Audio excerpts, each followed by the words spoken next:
The greatest tragedies in history rarely begin with panic. They begin with ordinary mornings.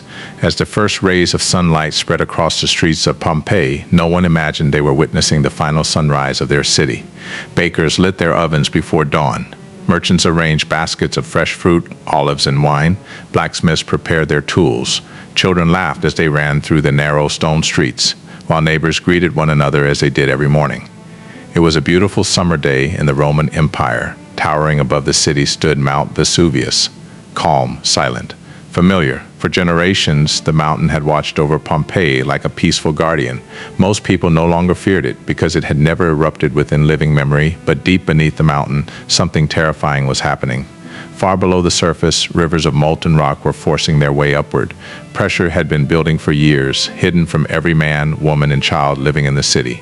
No one could hear it, no one could see it. The mountain wasn't sleeping, it was waiting.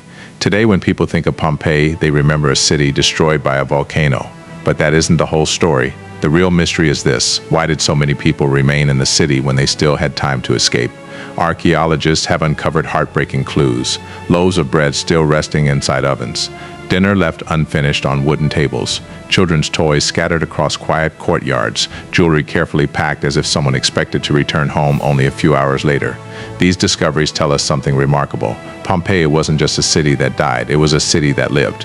Imagine walking through its streets. The smell of fresh bread fills the air. Merchants bargain loudly in the marketplace. Fountains flow with cool water. The sound of horses echoes across the stone roads. Life feels ordinary, safe, predictable. More than 10,000 people call Pompeii home. Every one of them believes tomorrow will arrive. None of them knows they are living the final ordinary day of their lives. Then something changes. A faint tremor shakes the ground beneath their feet. A few birds suddenly fly away from the rooftops. Dogs begin barking toward the mountain. Dust falls from ceilings that have stood undisturbed for decades. Individually, these signs seem harmless. Together, they are the beginning of one of history's greatest disasters. Within hours, Pompeii will disappear beneath fire, ash, and silence. The small tremor quickly faded, and for a moment life continued as if nothing had happened. Marcus returned to his bakery, placing fresh loaves onto wooden shelves while customers lined up outside.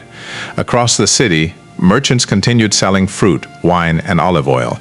Children chased each other through the marketplace, laughing beneath the warm afternoon sun.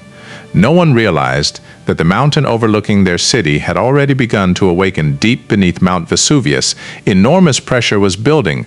Molten rock forced its way upward through ancient cracks inside the earth.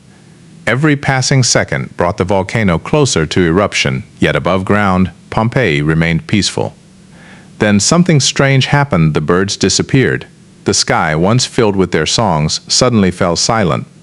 Dogs barked endlessly toward the mountain. Horses became restless, pulling against their reins.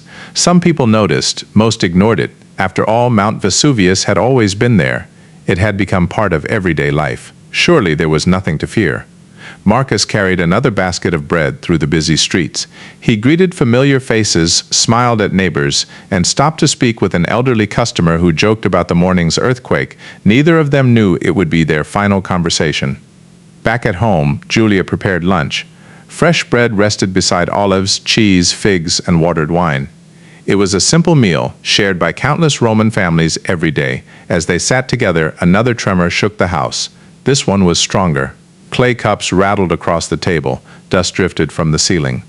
The family looked at one another in silence. Outside, people stepped into the streets. Some laughed nervously. Others stared toward Mount Vesuvius. Then, without warning, the mountain exploded. A deafening roar echoed across the landscape. The ground shook violently beneath every street in Pompeii.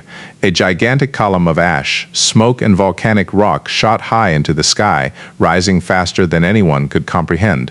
Within minutes, daylight began to fade. The bright blue sky turned gray, then black. Ash started falling like snow. At first, it seemed harmless. Children reached out to catch it. Some adults simply brushed it from their shoulders. But the ash kept falling, thicker, heavier, faster. Fear spread through the city. People looked at one another with growing panic. For the first time, everyone understood this was no ordinary earthquake. Something unimaginable had begun. Panic spread through Pompeii faster than the falling ash. The streets that had been filled with laughter only moments before were now crowded with frightened families searching for safety. Some gathered their children. Others rushed back into their homes to collect money, jewelry, and anything they believed they could carry. Many still thought they had enough time. They were wrong. Marcus grabbed Julia's hand and wrapped a damp cloth over her face. "Stay close," he whispered. Every breath had become more difficult.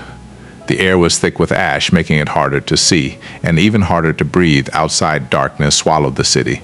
It was still afternoon, yet the sky looked like midnight. Oil lamps were lit in homes and along the streets, but their light barely pierced the cloud of ash. People stumbled through roads they had walked their entire lives, now unable to recognize where they were. The sound of crying children echoed through the darkness. Mothers called out the names of sons and daughters lost in the confusion. Fathers desperately searched for their families. The city gates became crowded with thousands of people trying to escape. Carts overturned. Horses panicked. The narrow roads became blocked by fear itself. Some citizens chose to remain inside their homes, believing the thick stone walls would protect them. Others ran toward the harbor, hoping to find boats waiting along the shore. Neither choice would save most of them. High above the city, Mount Vesuvius unleashed its deadliest weapon. A massive cloud of superheated gas, volcanic ash, and shattered rock rushed down the mountainside. It wasn't slow. It wasn't possible to outrun. It moved faster than a galloping horse. Everything in its path disappeared. Marcus looked toward the mountain. He could hear a roar unlike anything he had ever imagined. The ground shook violently beneath his feet. Buildings began collapsing. Roofs caved in under the growing weight of ash. People screamed as they ran through streets that no longer offered a way out. Marcus tightened his grip on Julia's hand. They pushed forward through the terrified crowd, searching desperately for an escape. Then they saw it, a towering wall of ash racing toward the city. There was nowhere left to run. Within moments, temperatures rose to hundreds of degrees. The clouds swept through Pompeii with unstoppable force. Homes vanished. Temples disappeared. Markets were buried. Entire neighborhoods were erased in seconds. The city that had awakened with hope that morning was swallowed by fire, ash, and silence.